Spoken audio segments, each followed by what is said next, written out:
3 days before our wedding, she cheated with her old boyfriend. But what happened at the front of the church changed everything forever. I'm Atlas, 31 years old, man, and I work in building management for a big company here in the city. I make good money, own my house with no debt, drive a new truck, and have my life in order, you know? I've been with Carly, 28 years old, woman, for 3 years. She worked in house selling nice homes to rich people. Or at least she did until she quit her job 2 weeks before our wedding to just be a bride and do all that stuff. My sister Sadie kept saying something was wrong with Carly. She was hiding things, always on her phone. My best man, Charles, thought it was just wedding stress. 3 days before the wedding, Carly went out with her girlfriends and didn't come home until 3 in the morning. When I asked about it, she got mad and said I was trying to run her life. We had a big fight where she said maybe we should put off the wedding. I said I was sorry, like a fool. So the wedding day starts like normal. I wake up around 8 in the morning, feeling good. My mom calls me, very worried about some flower thing, but I tell her everything will be fine.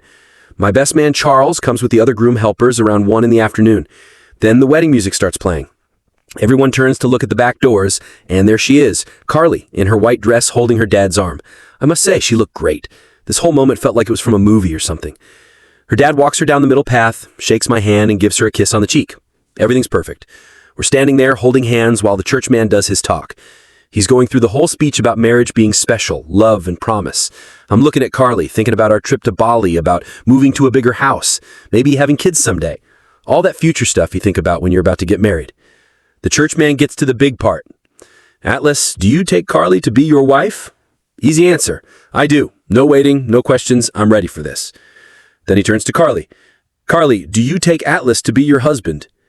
She looks at me for a second with a strange face, like she wants to say something but can't get the words out. I'm thinking maybe she's just feeling a lot. Some girls cry at their weddings. That's when the doors at the back of the church open. This man walks in wearing a dark suit. I know him right away. It's Anthony, Carly's old boyfriend from school. What is he doing here? He wasn't on the people list. He starts walking down the middle path like he owns the place, not caring that he's stopping a wedding. Everyone turns to look at him. The music stops. The church man just stands there with his mouth open. I'm still holding Carly's hands, but I can feel her getting stiff. Anthony walks right up to the front, looks at me, then looks at Carly. Then he says loud so the whole church can hear, Carly, I know you still love me. Carly says, Anthony. He continues, the night we had 3 days ago was great. Come with me. The whole place gets very quiet, like you could hear a pin drop. I'm looking at this man thinking, did he just say what I think he said 3 days ago? That was the night she came home at 3 in the morning. I look at Carly, and she has tears in her eyes, but not good tears. She's staring at Anthony like she's seeing a ghost. Then she looks at me and says, Atlas, I'm sorry, I can't do this.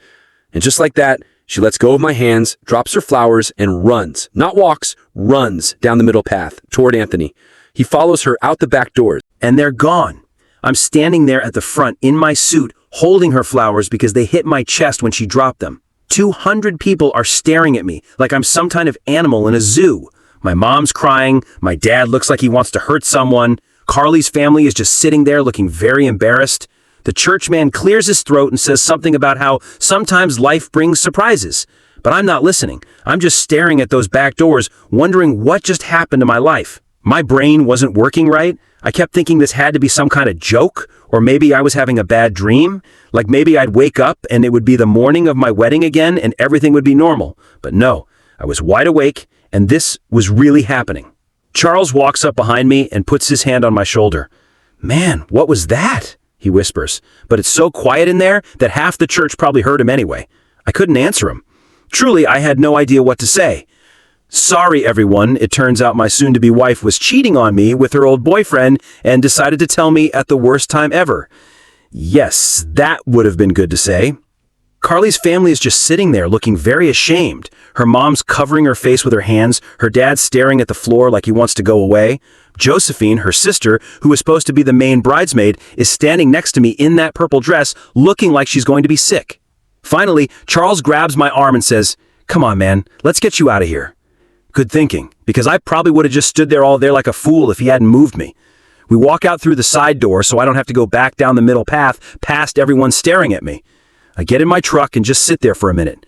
Charles gets in the front seat and we both just sit there, not saying anything. What can you say after something like that? Sorry your soon-to-be wife turned out to be a cheater. Thanks for being there when my life fell apart in front of 200 people. I drive home and park in my driveway. Charles asks if I want him to come in, but I tell him I need to be alone for a while. He says he'll check on me later and gives me this strange man hug before getting in his car. I go inside my house, and it's very strange. Everything's just like I left it this morning when I was happy about getting married. There's still wedding stuff everywhere, the people list on my kitchen table, Carly's extra makeup bag she forgot to take to Josephine's house, the nice bags we bought for our trip sitting by the door. My phone starts making sounds like crazy. Text after text, call after call. Everyone wants to know what happened, if I'm okay, what was going on with Carly. I turn the phone off and just sit on my couch, staring at the wall. Around 6 in the evening, Charles shows up at my door. He'd been calling me for hours, but obviously couldn't get through. When I let him in, he has this look on his face like he has bad news to tell me. Man, everyone's been trying to reach you. Your mom's very upset, your sister's very angry, and people are still at the wedding place because nobody knows what to do. It turns out after I left, both families were trying to figure out what to do. The wedding place still needed to get paid, the food was already made, the music man was there with all his things. Some people left right away because they felt bad, but a lot of them stayed because they didn't know what else to do. Carly's family was trying to fix things. Josephine was trying to say sorry to everyone and said that this wasn't planned. That she had no idea this was going to happen. Their parents were just trying to get through the day without dying of shame. But here's the part that really made me mad. Charles tells me that some people were actually taking Carly's side, saying maybe she just got scared, or maybe Anthony made her leave, or maybe there was some mix-up. Like, are you joking? The man actually said that he slept with her 3 days ago and she ran away with him. What's not to understand? Then Charles tells me the big news. Man, I recorded some of it on my phone. I was just taking video of the wedding like everyone else, and I got the whole thing when Anthony showed up. At first, I say, delete that right now. The last thing I need is a video of the worst moment of my life going around. But Charles says he already put it on TikTok without thinking. He was so shocked by what happened that he put it up right away. How many people have seen it? I ask. Well, it's getting very big, like 50,000 people saw it in the last few hours. Great. Just great. Now my shame is spreading fast. I can already see the comments. People making jokes about it, turning it into funny pictures, sharing it with their friends for fun. My worst day ever is about to become internet stuff. The comments are already very mean. People are calling Carly every bad name, saying I'm better without her, making jokes about Anthony's timing. Some people are even feeling sorry for me, which is almost worse than the jokes. Can you take it down? I ask. I tried, but it's already been shared like 1,000 times. Even if I delete mine, it's out there now. Perfect. So not only did my soon-to-be wife cheat on me and shame me in front of everyone I know, but now it's going to be on the internet forever. People I've never met are going to watch me get my heart broken and probably laugh about it. After he leaves, I turn my phone back on. 73 missed calls, 156 text messages, voice messages from my mom, my dad, my sister, people I work with, friends, even people I haven't talked to in years who saw the video and wanted to see if I'm okay.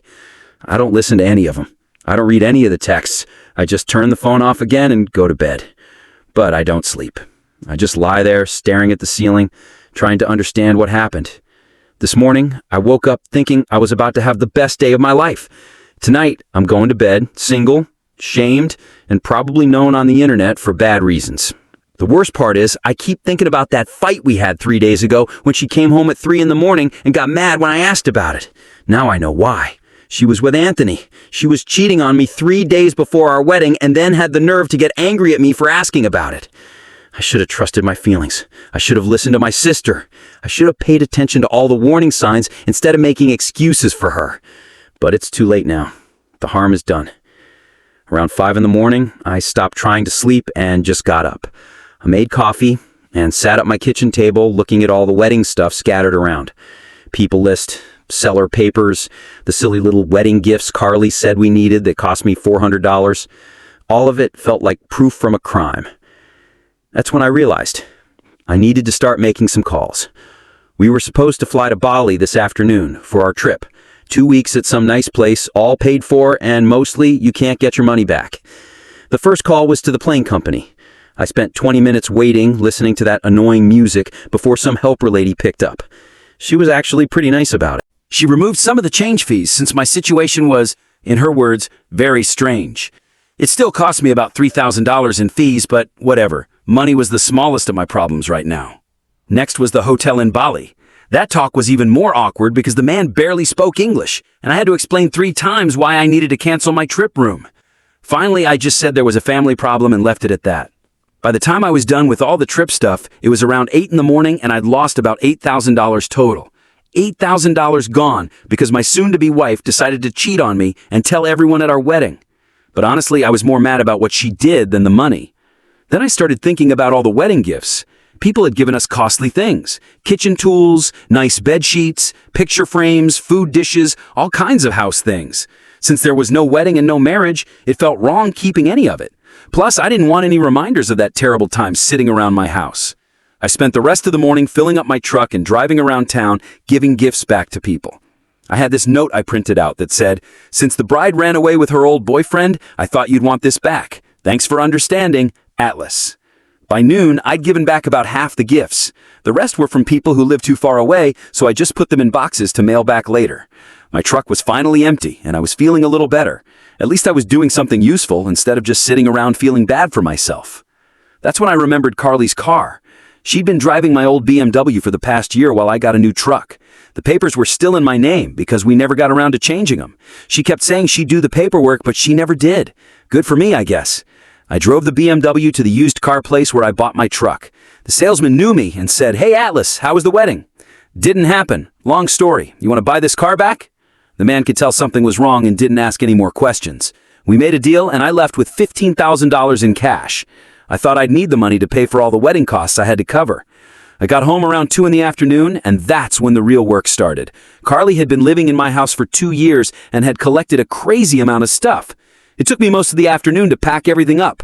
I filled my truck back twice with boxes and trash bags. All her pictures came down off the walls, her books went into boxes. I even packed up the silly pretty pillow she said we needed for the couch. By 6 in the evening, everything was packed up, and I was ready to take it to her. I drove to her sister Josephine's house. Nobody was home, which was perfect because I didn't want to deal with any trouble or explanations. I left everything on the front doorstep, probably 20 boxes and bags of stuff.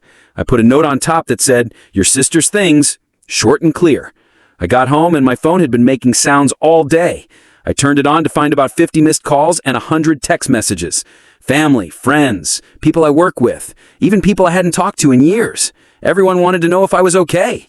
But the craziest thing was a text from Charles. Man, you need to see this. The video has 3 million views. 3 million views! In less than 24 hours, my wedding mess had been seen by 3 million people. I opened TikTok and there it was. Charles's video with thousands of comments, hundreds of thousands of likes, and it was still growing. The comments were crazy. People were calling Carly every bad name, making jokes about Anthony's timing, sharing their own bad love stories. Some people were even making funny pictures out of it. There was one where they put exciting music over Anthony walking down the middle path like he was in some kind of action movie. But here's the strange part. A lot of people were being nice, saying I handled it well, that I deserved better, that I was going to find someone much better than Carly.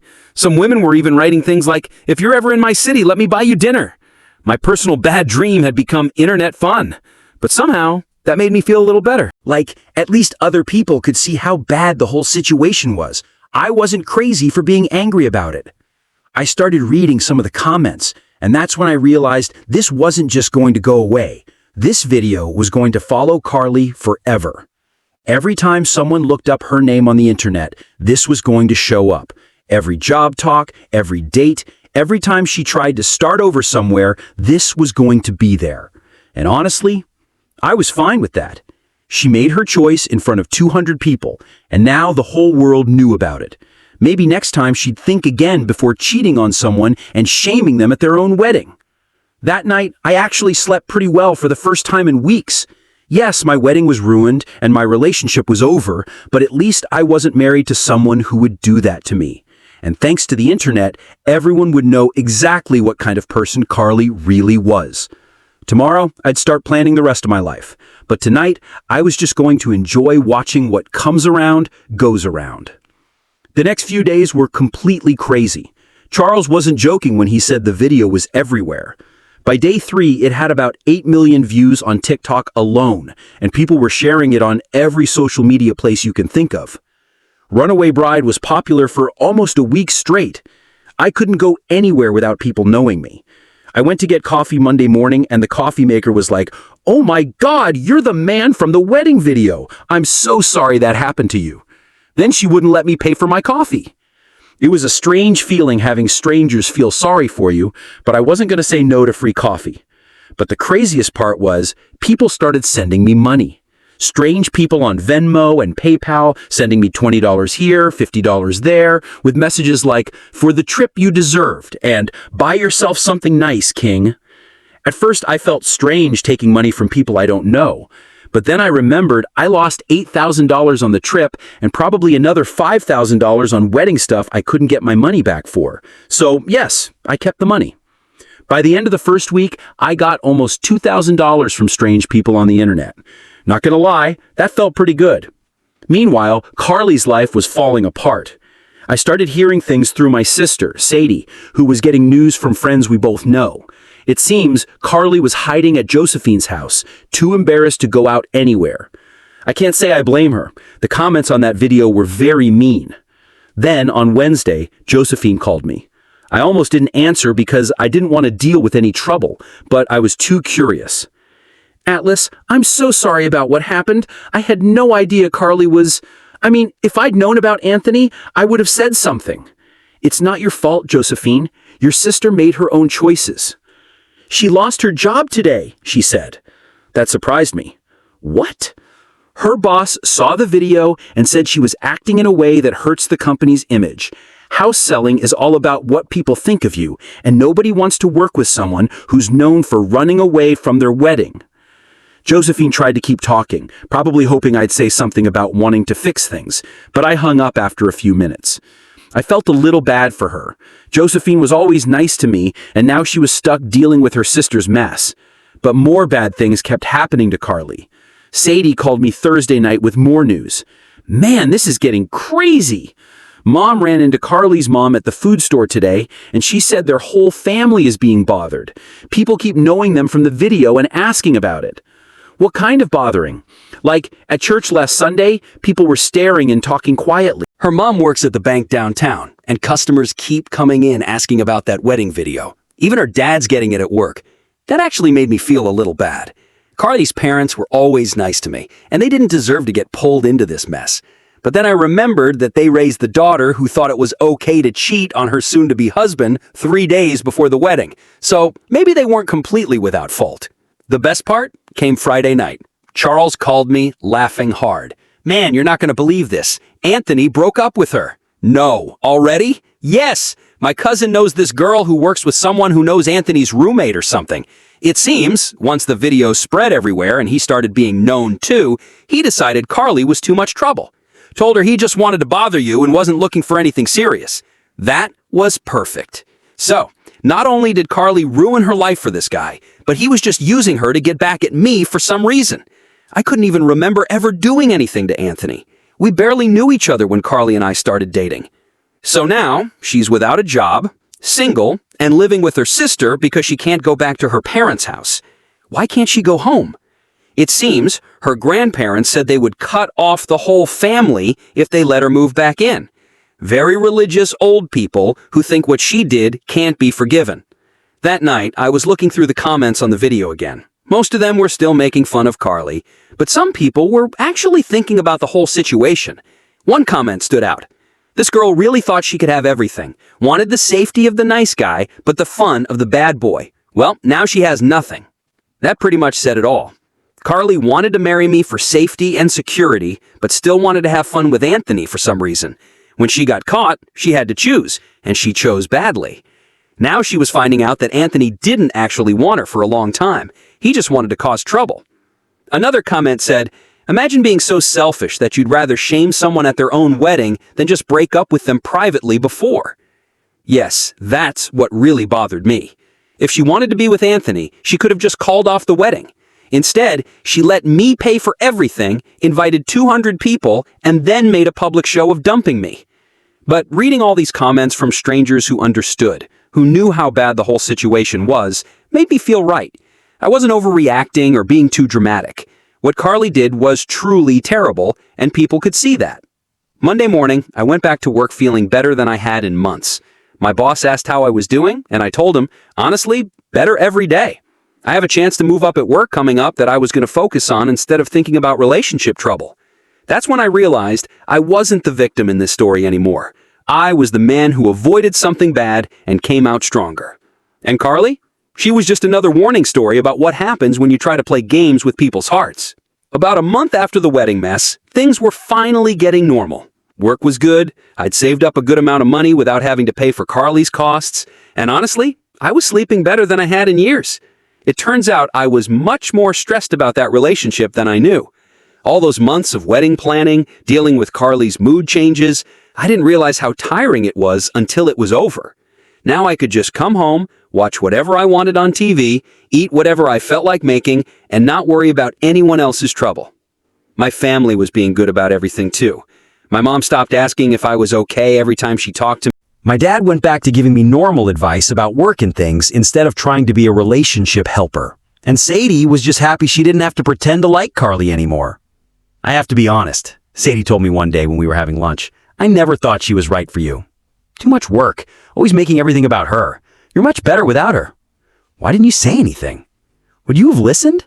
You were in love, man. When men are in love, they don't want to hear that their girlfriend is bad. She was probably right.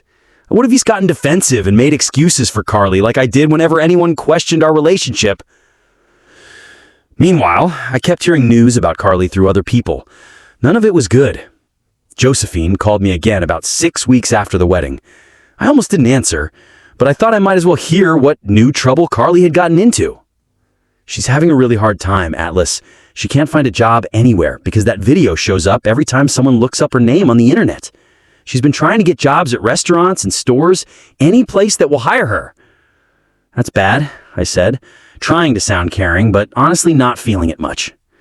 She's been asking about you, wants to know if you're dating anyone, if you ever think about her. Tell her I'm doing great, and I hope she fixes her life. Would you ever talk to her? Maybe getting some peace? We got peace at the front of the church, Josephine. She made her choice very clear. I wasn't interested in being a therapist to her sister. Carly made this mess. She could deal with it. A couple of weeks later, Sadie gave me more news. She'd met someone who knew someone who'd seen Carly working at this chain food place out by the mall.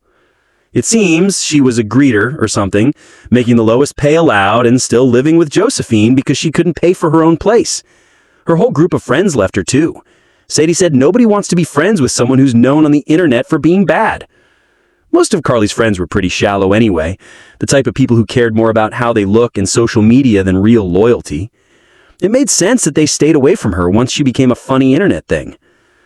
The Anthony situation was even more sad. I heard he'd moved to another state completely. Probably got tired of people knowing him as the man who broke up a home from the popular video. So Carly ruined her whole life for a guy who used her to bother me and then left when things got hard. Around the 2-month point, I was feeling very good about everything. Charles and I were at the sports bar watching a game when he said something I'd been thinking about. You know what's crazy? If Carly hadn't done that thing, you'd be married to her right now, probably unhappy and dealing with her trouble every day. That night, I was lying in bed thinking about what Charles said. Yes, being left at the front of the church was bad, and the popular video was embarrassing. But what if Carly had actually gone through with the wedding? What if I'd married someone who could cheat on me and then shame me in front of everyone I cared about? I would have been stuck with her. Divorce would have been messy and costly. We probably would have had kids, which would have meant dealing with her for the rest of my life. Instead, I found out exactly who she was before it was too late. And now I was free to find someone who actually respected me. The world helped me that day, even though it didn't feel like it at the time.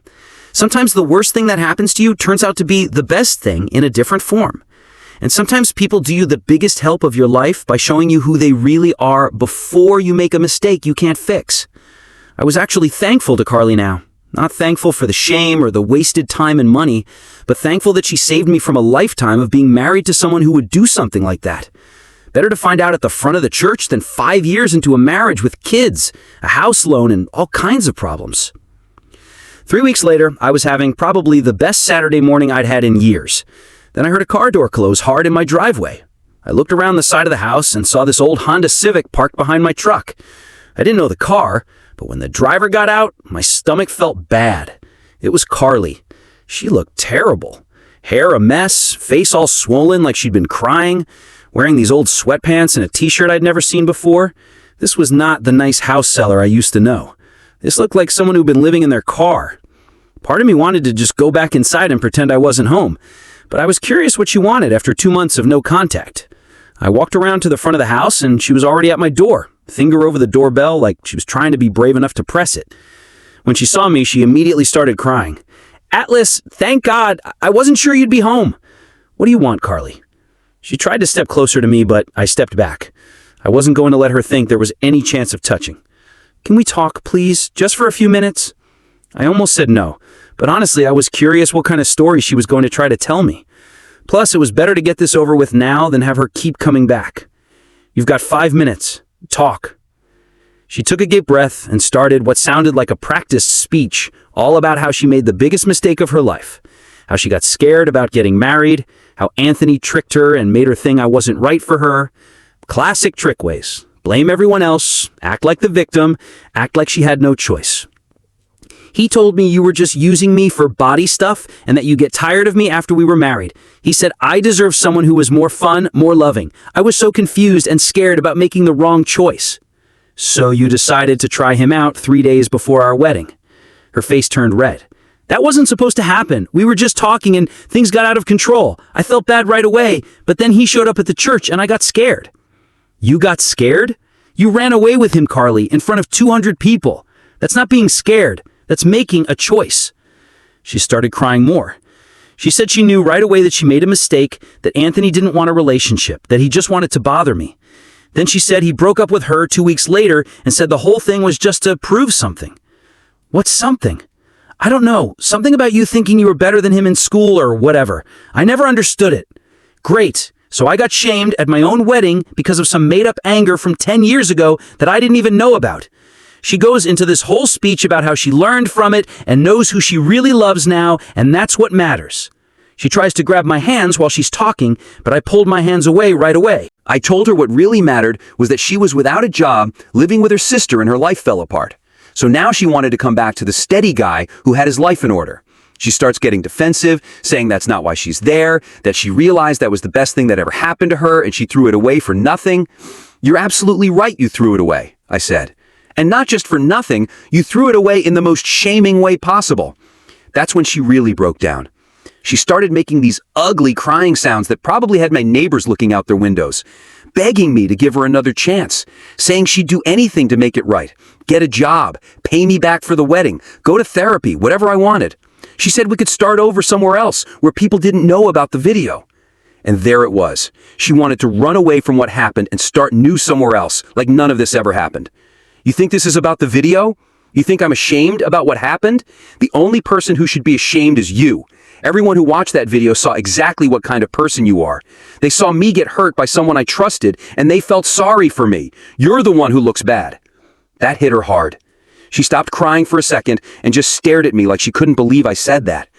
Finally, she said, "I'm desperate, okay? I have nowhere else to go.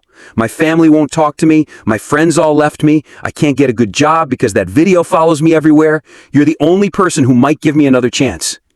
You don't want me back because you love me. You want me back because you're your only choice." That's not true. Yes, it is. If Anthony wanted a relationship with you, if you could get your old job back, if your family forgave you, would you be here right now? She didn't answer, which was an answer by itself. I turned around and started walking back toward my house. She called after me, saying she'd wait for me to change my mind, that she knew I still cared about her. All kinds of desperate things. But I just kept walking. I got to my front door and turned around one more time. She was standing by her car, looking completely beaten. "Carly?" "Yes." "Next time you want to test if someone's right for you, do it before the wedding, not at the front of the church." I went inside, and that was it. The end of the Carly story. She tried every trick in the book. Guilt, desperation, promises to change, acting like the victim. But I wasn't the same man who would have believed that stuff 3 months ago. Carly taught me an important lesson. When someone shows you who they really are, believe them the first time. She showed me she was selfish, dishonest, and willing to hurt other people to get what she wanted. I believed her, and I did what was right.